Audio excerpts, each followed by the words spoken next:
Teman-teman coba direnungi hidupmu dan hakikat dirimu.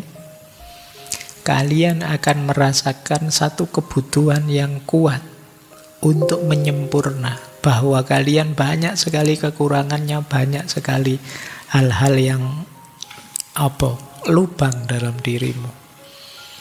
Nah, kerinduan untuk jadi tambah baik, tambah sempurna, tambah hebat, tambah luar biasa, itu kan pasti ada. Tidak ada orang yang ingin begini-begini saja hidupnya.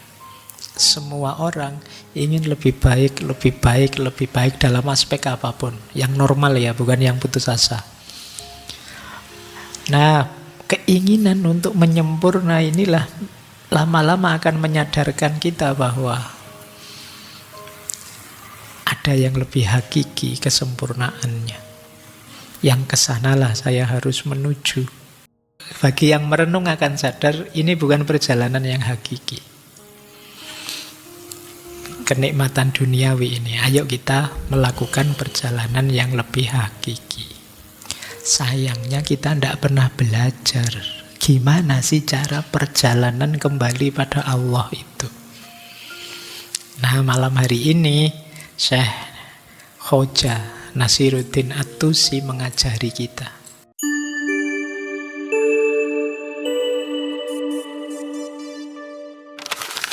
Assalamualaikum warahmatullahi wabarakatuh. Bismillahirrahmanirrahim. Alhamdulillahi rabbil alamin.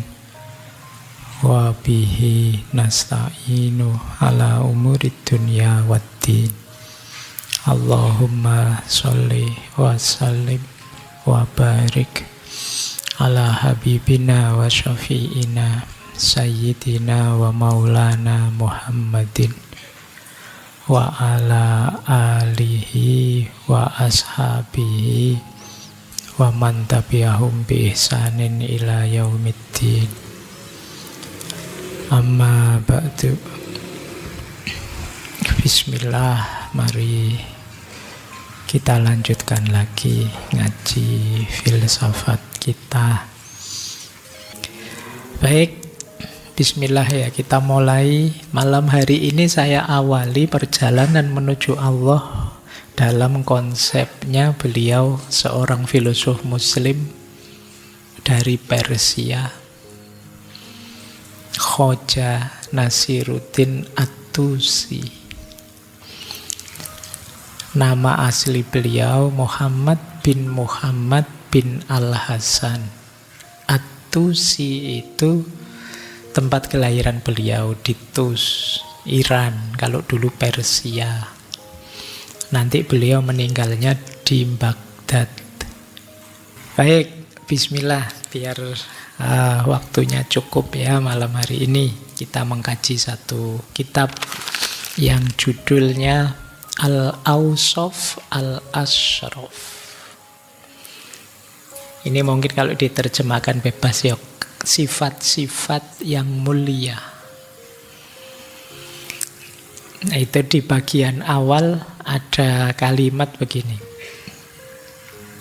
Tidak dapat dipungkiri ketika seseorang merenungi keadaan dirinya, dia akan menyadari kekurangannya serta kebutuhannya kepada sesuatu yang lain. Dalam kesadaran ini, kerinduan kepada kesempurnaan akan tumbuh dalam dirinya. Kerinduan inilah yang akan mengantarkannya pada satu perjalanan yang disebut sebagai suluk oleh para pengikut tarekat. Coba ya, ini maksudnya paragraf ini. Teman-teman coba direnungi hidupmu dan hakikat dirimu.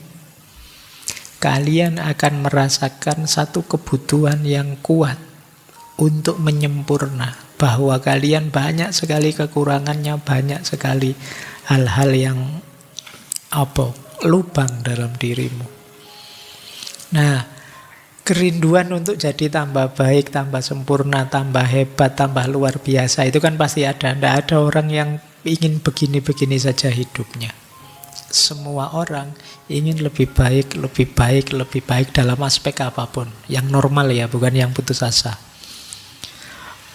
Nah, keinginan untuk menyempurna inilah lama-lama akan menyadarkan kita bahwa ada yang lebih hakiki kesempurnaannya. Yang kesanalah saya harus menuju. Ya nanti bagi kita yang beriman pada akhirnya perjalanan kita adalah perjalanan menuju Tuhan. Hakikat hidup kita ini kan sebenarnya perjalanan pulang, perjalanan kembali. Yaitu perjalanan menuju Tuhan. Kita jangan lupa itu. Senikmat apapun dunia kita rasakan, sebaik-baik saja apapun kita kan sering, baik-baik saja Pak, iya, tapi finalnya kita tidak di dunia ini. Kita ini sedang berjalan pulang kembali, dunia ini transit saja. Ada yang bilang kalau dalam bahasa Jawa itu, urip ning dijoge mung mampir ngombe. Jadi mampir minum saja sebentar.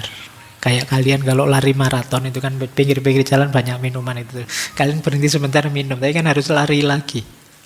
Jangan kok minumannya enak minumannya nongkrong di situ, ndak jadi sampai finish kamu. Nah, cuma mampir sebentar. Maka ayo, bagi yang merenung akan sadar ini bukan perjalanan yang hakiki. Kenikmatan duniawi ini, ayo kita melakukan perjalanan yang lebih hakiki. Sayangnya kita tidak pernah belajar gimana sih cara perjalanan kembali pada Allah itu. Nah, malam hari ini Syekh Khoja Nasiruddin At-Tusi mengajari kita.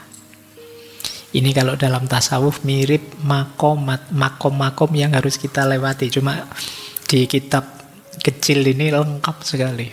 Ada 37 yang harus kita lewati. Nah, kita mungkin belum pernah berpikir ke sini. Kata beliau, ada 6 hal yang harus kita perhatikan sebelum kita melakukan perjalanan.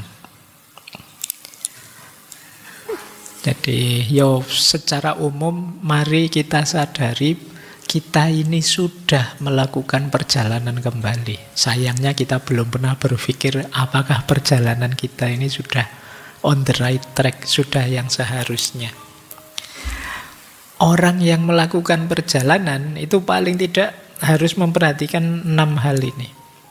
Yang pertama, syaratnya apa? Saya sebelum menempuh perjalanan. Kalau kalian mau touring, itu kan harus, saya perlu apa saja sih? Kalau pakai kereta ya perlu tiket kereta. Kalau keretanya sekarang ada AC-nya dingin ya perlu pakai jaket misalnya. Perlu pakai sepatu mungkin. Ini namanya syarat-syarat. Pernah tidak kita berpikir ini? Saya sudah memenuhi tidak ya syarat-syarat saya? Yang kedua, senjata. Senjata itu maksudnya apa? Apa yang harus kita miliki, kita bawa untuk mengatasi nanti kalau ada hambatan di perjalanan. Wah, ini nanti saya harus lewat hutan ini, harus bawa golok itu nanti harus motong-motong itu. Itu namanya membayangkan nanti hambatannya apa, senjatanya apa. Itu yang nomor 2. Yang nomor 3, GPS-nya, rutenya. Jalan mana saja nanti yang harus saya lewati. Kalau kita ini memang perjalanan kembali kepada Allah, pernah enggak sih kita mikir, ini benar enggak sih jalan kembali? Rutenya benar enggak? GPS-nya benar enggak? Ya kalau kalian pakai HP GPS salah jalan langsung teriak-teriak itu kan. Saya enggak tahu di HP-mu laki-laki apa perempuan yang bilang. Saya khawatirnya, wah ini suaranya perempuan aurat, itu enggak boleh. Enggak begitu ya. Kan kalau kamu salah jalan, sesat, harusnya menuju Allah tapi tidak menuju Allah, itu kan tidak ada yang teriak-teriak. Anda salah jalan, putar balik, kan tidak ada begitu. Nah, tapi kita harus punya mekanisme untuk menyadari itu. Ya, kalau tidak kita tambah jauh dari Allah, padahal tujuannya menuju Allah. Terus yang keempat, Apa saja yang kita capek sepanjang perjalanan, capai. Mungkin terminal-terminal apa saja sih yang nanti kita lewati, kita harus tahu. Ya kalau tidak kita tidak bisa ngukur kita sedang ada di mana, masih jauh atau sudah dekat. Yang kelima, bagaimana kondisi akhirnya? Kalau saya sudah sampai itu ada tanda-tanda apa? Dan yang terakhir, pada akhirnya yang dicapai apa? Buahnya apa dari perjalanan itu? Jadi ada 6 hal. Kalau hidup ini adalah perjalanan, kalau kita serius, pastinya sudah mikir 6 itu. Kalau belum ya berarti selama ini kita belum serius mikir perjalanan kita. Baik, kita mulai ya. Ini kita mulai yang 37. Ini kan 6. Masing-masing tahap ada 6 makom. Diawali dari syarat, yang kedua dan seterusnya sampai 6 itu ada 6 dan nanti puncaknya 1. Yang nomor 6 itu hanya 1 nanti. Tapi 5 yang atas itu ada masing-masing 6. Kita lihat ya. Bismillah. Ini kita belajar satu-satu. Lihat yang awal saja, jangan ngeri. Sabot ini baru ini. Makanya tadi saya bilang ini disimpan nanti rekamannya untuk ngecek rute kita sudah benar apa belum. Tahap awal suluk dan syaratnya. Ini bab kedua kalau di buku itu.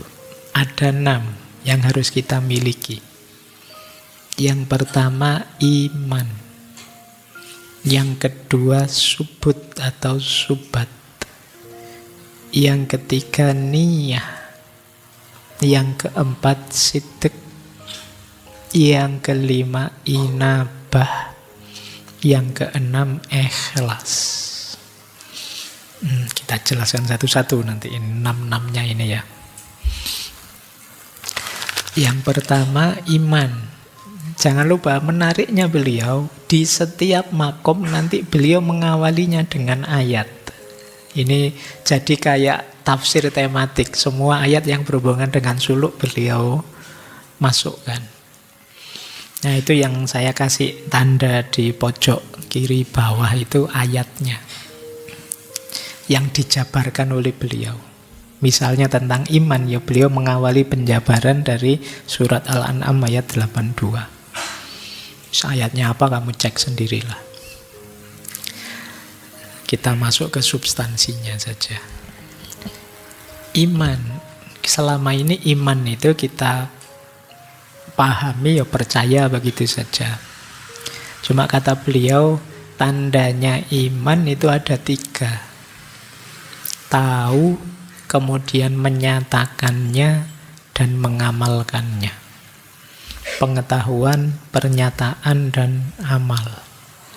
Ngaku beriman kok sekedar tahu dan percaya saja, belum menyatakan, belum mengamalkan, ya belum disebut beriman. Apa saja. Jadi keimanan itu terbukti di amal. Kayak kalian bilang, aku peduli padamu kok. Itu kan tidak bisa hanya perasaan dan pernyataan, harus kelihatan. Caramu berperilaku itu kelihatan. Oh iya ya, kamu peduli memang padaku. Bangun tidur WA, mau tidur WA, berarti memang peduli. Itu kan ada buktinya. Loh kalau kamu beriman juga begitu. Kalau ngaku bahwa Allah itu Tuhan, pada Dia satu-satunya aku menyembah, aku meminta misalnya, itu kelihatan dalam hidupmu sehari-hari. Kalau masih mudah panik, masih tidak ridho dengan yang kejadian ini, kejadian itu, masih ngamuan, masih itu, kemungkinan masih belum terlalu percaya bahwa Allah itu ada. Apalagi kalian yang mudah putus asa, itu masih belum terlalu percaya bahwa Allah itu ada. Orang percaya itu ya sudah tidak goyang, sudah. Ada Allah, ngapain sih aku sepanik ini? Ada Allah, ngapain sih putus asa? Apa sih yang tidak mungkin bagi Allah? Nah itu berarti iman kalian kuat. Nah, dilanjutkan. Kata Syekh Nasyruddin ada 3 level iman itu. Yang pertama di mulut saja. Yang kedua lebih dalam, bahkan termasuk beriman pada hal-hal yang gaib. Karena yang paling berat memang beriman pada yang gaib. Tidak kelihatan. Apalagi kita hari ini, yang kita percaya kan kebanyakan yang masuk akal dan dasarnya panca indera. Di luar itu, kita berat menerimanya. Maka di antara kualitas keimanan yang levelnya lebih tinggi daripada sekedar pernyataan itu beriman pada yang gaib. Dan itu kalau dalam Al-Quran kan paling awal itu. Beriman pada yang setelah alif lam mim awal itu mesti alladzina yu'minuna bil ghaibi. Karena berat. Hari ini kamu ngomong agak yang gaib-gaib dikit dikritiki netizen se-Indonesia. Tidak masuk akal, tidak ada faktanya. Abot memang beriman pada yang gaib itu. Baik, ini level 2. Kalau masih kuat imanmu, masih percaya yang gaib itu ada, karena banyak sekali hal-hal gaib. Ya, kalau saya bilang gaib jangan didefinisikan hanya urusan hantu-hantuan loh ya. Kalau saya bilang gaib itu ya ada banyak hal, surga, neraka dan lain sebagainya. Itu kan barang-barang yang tidak bisa kita akses dengan panca indera. Baik, kita lanjutkan. Ada iman level tinggi. Kalau iman level tinggi cirinya 3. Yang pertama, kalau disebut nama Allah hatinya gemetar. Saya tidak tahu kalau kalian mungkin ada ya. Kalau disebut nama Allah terus deg-degan hatinya gemetar kayak kamu baru ketemu mantanmu yang lama tidak ketemu apa gitu. Gitu karena ada getarnya, ada rasanya. Kayak disebut orang yang sangat berarti dalam hidupmu itu kan ada getar. Jadi wajilat qulubuhum. Coba deh, kalau ada orang teriak Allahu Akbar, kamu bergetar enggak? Atau malah lari? Khawatir, wah ada yang teriak takbir, kerusuhan jangan-jangan. Nah, coba kamu renungi dirimu, sejauh mana sih efeknya nama Allah itu dalam hidupmu. Begitu muncul kesadaran Allah, kamu gemetar enggak? Misalnya mau melakukan kesalahan tertentu terus tiba-tiba ingat, iya ya ini Allah ngawasi aku. Kamu malu, gemetar, atau alah enggak apa-apa, Allah enggak rewel aja kok, enggak rame. Kalau netizen rame, kalau Allah kan enggak. Kalau masih itu berarti masih belum tergetar. Ingat Allah, mendengar Allah, batinmu belum tergetar. Berarti mungkin imannya masih level di bawah itu. Kalau dibacakan ayat-ayat Allah, tambah mantap imannya. Ini juga cirinya. Dan yang ketiga, pasrahnya hanya pada Allah saja. Tawakalnya hanya pada Allah saja. Jadi bekalmu perjalanan yang pertama adalah iman. Kalau imannya belum ada, kamu masih belum punya bekal yang paling pokok untuk perjalananmu. Bekal pertama adalah iman. Bekal kedua, subut atau subat. Jadi, kalau tadi percaya, kalau ini lebih dalam, namanya yakin, mantep, itu subut. Mantep ini lawannya ragu-ragu. Nah, cirinya orang ragu-ragu itu kalau melakukan sesuatu bimbang, cemas, setengah-setengah. Mau saya lakukan? Iya nanti kalau manfaat, kalau enggak gimana? Kalau gagal gimana? Itu masih ragu-ragu. Tapi orang yakin itu pasti. Itu namanya subut. Untuk bisa subat atau subut, cirinya 3. Paham, semangat, dan tekun. Paham dengan yang kalian yakini, semangat untuk menghidupkannya, tekun itu berulang-ulang dilakukan. Tambah berulang, tambah mantap. Ini berarti kalian punya 2 bekal sekarang. Tadi sudah aspek imannya, sekarang subutnya. Kita lanjutkan. Ini kumpul-kumpul bekal sebelum perjalanan. Yang ketiga, harus ada niat. Ini pasti ya. Niat itu keinginan yang sungguh-sungguh untuk mencapai tujuan. Diucapkan boleh, tidak juga boleh. Yang penting nawa itu saya mau menuju, berjalan menuju Allah. Itu niat namanya. Niat adalah penghubung antara ilmu dan amal. Tanpa adanya niat, setinggi apapun ilmu, tidak ada gunanya, tidak ada buahnya. Niat adalah jiwa dari perbuatan. Kalian melakukan kebaikan tapi tidak ada niatnya, ya tidak ada jiwanya. Jadi kayak kalian sholat kok tidak niat, ya jadinya olahraga. Ya, puasa kok tidak niat, ya paling jatuhnya diet. Niat jadi jiwanya amal. Kadang-kadang barang baik, niatnya melenceng, ya jatuhnya jadi negatif. Karena apa? Jiwanya negatif. Bantu orang lain, terus sambil selfie, sambil nanti ini mau tak posting, Pak. Niatnya biar viral. Itu kan nilainya berbeda sudah. Jadi niat itu jiwanya perbuatan. Dan juga jembatannya ilmu. Ilmu tanpa niat tidak akan membuahkan amal. Amal tanpa niat tidak ada jiwanya. Maka niat penting. Ayo nawa itu berjalan menuju Allah.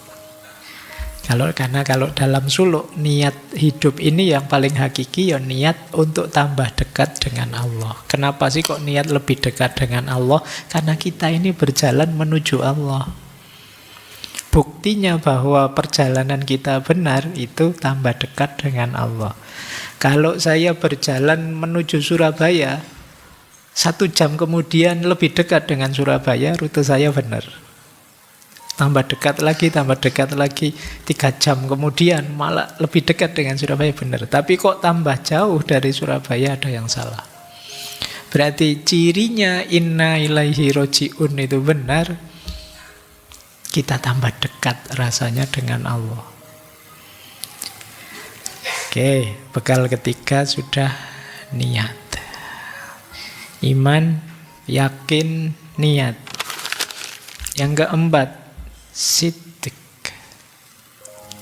Sidik itu, ya kita mendefinisikannya sederhananya jujur. Jujur itu menyatakan apa adanya dan menepati yang sudah dijanjikan.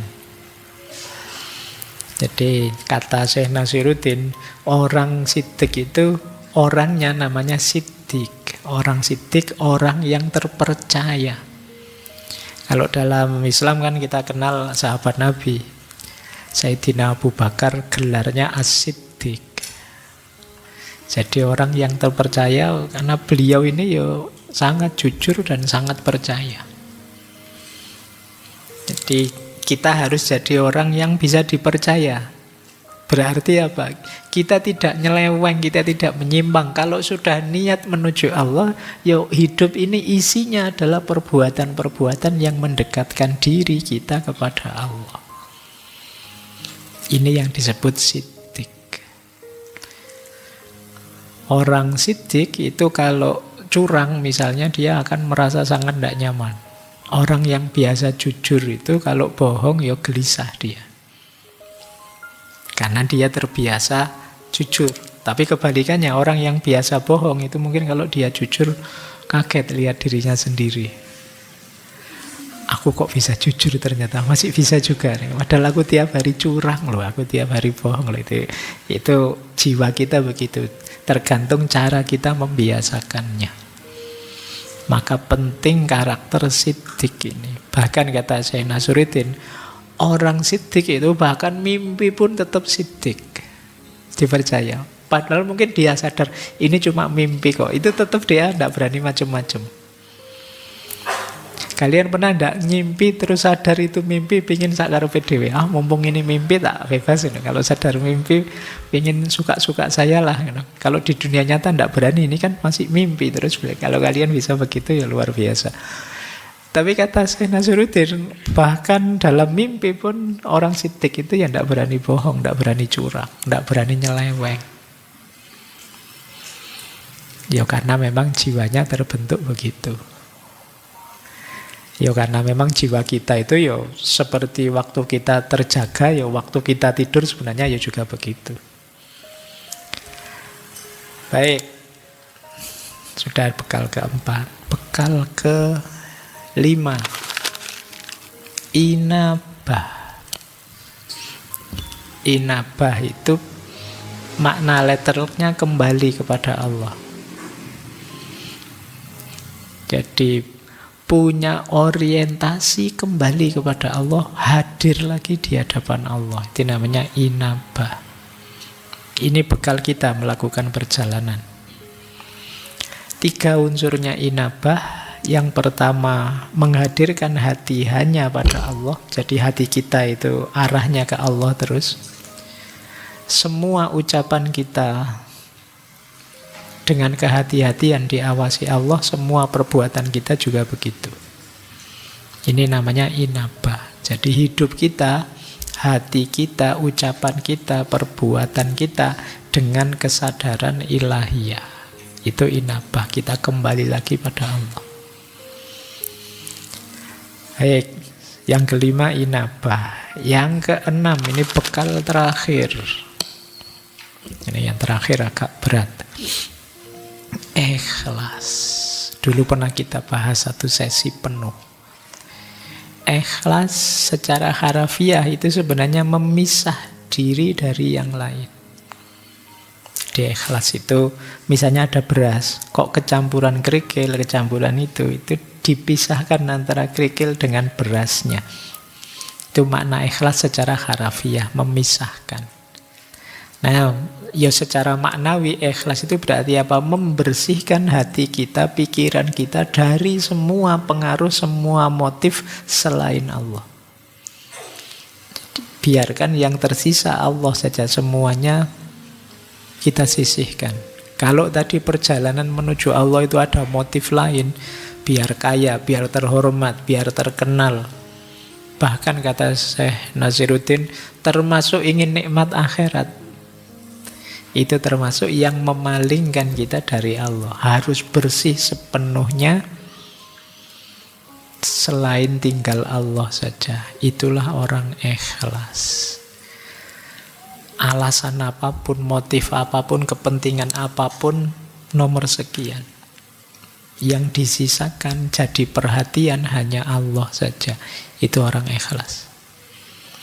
Kalau begitu tidak boleh kaya Pak, tidak boleh terkenal. Silahkan saja, kekayaan, keterkenalan, kehebatan apapun itu efeknya saja. Jangan jadikan tujuan. Tujuanmu satu-satunya Allah saja. Belajarlah sebaik mungkin, efeknya kamu pinter, kamu dapat ijazah, dapat gelar, gajimu besar, tidak masalah, itu efek. Tujuanmu satu-satunya Allah saja. Nah, ini namanya orang ikhlas. Baik, ada 6 bekal. Siapkan ke-6-6-nya. Iman, kemudian taubat, subat, kemudian niat, sidik, luruskan hati, inabah, kembali semuanya pada Allah, dan ikhlas, bersihkan semua selain Allah saja. Kalau sudah siap, 6 ini ayo berjalan. Oke. Siap ya? Kamu tidak usah bilang berat ya, pelan-pelan latihan ya. Ya kalau belum bisa 100% diawali 1% dulu. Belum bisa Pak, ya 0,5%. Kalau belum bisa ya seperapat lah. Seperapat, masuk tidak iso ikhlas seperapat saja. Dari 100 loh itu. Nanti besok tambah meningkat, pelan-pelan. Insya Allah kesungguhan kita yang paling penting ya. Kesungguhan kita akan menghadirkan ridhonya Allah. Akan memudahkan jalan kita. Baik, kita lanjutkan. Kita mulai berjalan. Tapi boleh minum dulu. Silahkan yang sudah ada minumannya. Kopi ya, bukan es teh.